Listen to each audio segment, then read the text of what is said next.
नमस्कार दोस्तों, हम ध्यान डेली करते हैं लेकिन कुछ कॉमन क्वेश्चंस सबके दिल में जरूर आते हैं कि हमारा ध्यान हमें रिजल्ट नहीं दे रहा या हमें ध्यान से कैसे बेनिफिट मिलेगा, कब मिलेगा, कितना वक्त लगेगा, कितनी ग्रो हमारी हो चुकी है।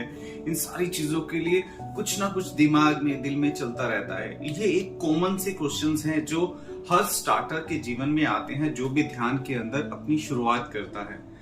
लेकिन थोड़ा सा और गहराई में जाएं। आप किसी भी काम में हैं, किसी भी जॉब में हैं, किसी भी फील्ड में हैं, बिजनेस है, कुछ ना कुछ आप अपने भौतिक जीवन को चलाने के लिए कुछ ना कुछ एक्टिविटीज कर रहे हैं, पैसा कमाने के लिए, मनी को अट्रैक्ट करने के लिए। ये सारी डेली एक्टिविटीज हैं। अब इनमें से एक मान के चलते हैं, आप एक शॉपकीपर हैं, डेली आप अपनी शॉप को ओपन करते हैं, ग्राहक आए या ना आए, आपकी रूटीन है सुबह 9 बजे 10 बजे जितने बजे भी आप ओपन करते हैं, करते ही हैं। और पूरे दिन में कई बार तो बहुत भीड़ लगी रहती है, बहुत अर्निंग होती है और किसी दिन बिल्कुल खाली चला जाता है।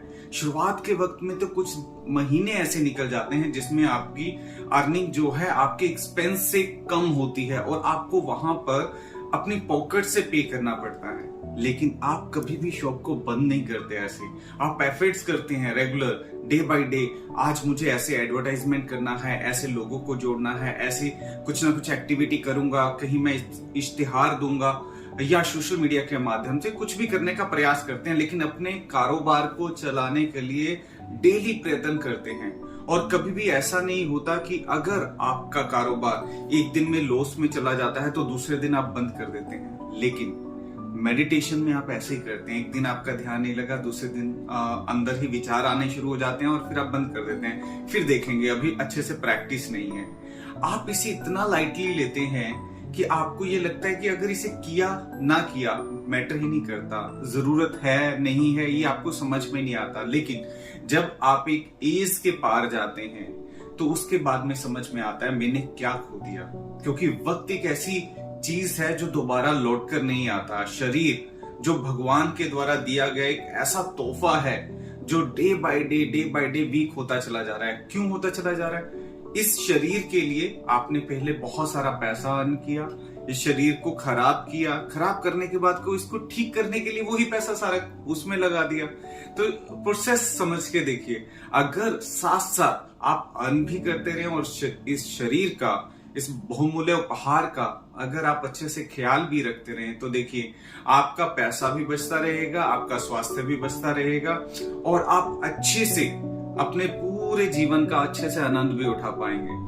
तो meditations, recce healing, aura cleansing, diet, ये सब मस्ट है, हमारी लाइफ का एक हिस्सा है। इसे अलग मत समझिए कि एक नई एक्टिविटी को मैंने शुरू कर लिया।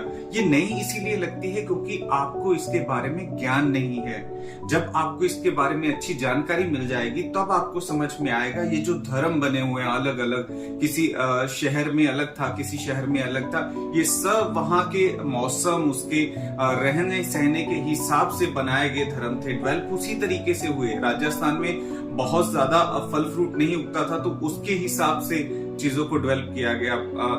नॉर्थ इंडिया के अंदर अलग तरीके का कल्चर है, साउथ की तरफ जाएंगे अलग तरीके का कल्चर है। लेकिन ये सब और सब अच्छा जीवन निर्वाह के सोर्सेस थे और बड़े अच्छे जितने भी ऋषि मुनि थे, देवी देवता थे, उन्होंने कितने अच्छे साइंटिस्ट रहे होंगे जिन्होंने पूरे जीवन जीने की कला बताई थी। लेकिन हम जब उनसे अछूते हो गए, हमें किसी ने अच्छे से गाइड नहीं किया तो हमें अब ये लगता है कि ये तो शायद कुछ एक्स्ट्रा हमारे जीवन में ऐड हो गया। ये वैसा ही है जैसे आप अपने बिजनेस को रन करने के लिए, उसकी ग्रो के लिए काम करते हैं, वैसे अपने स्वास्थ्य के लिए भी, ग्रो करने के लिए भी आप अपनी दिनचर्या को, अपनी मेडिटेशंस को, अपनी रेकी को डेली प्रैक्टिस करना जरूरी है। जैसे ऑक्सीजन के बिना नहीं रहा जाता, वैसे ही इस मेडिटेशन के बिना इस शरीर की चार्जिंग नहीं होती।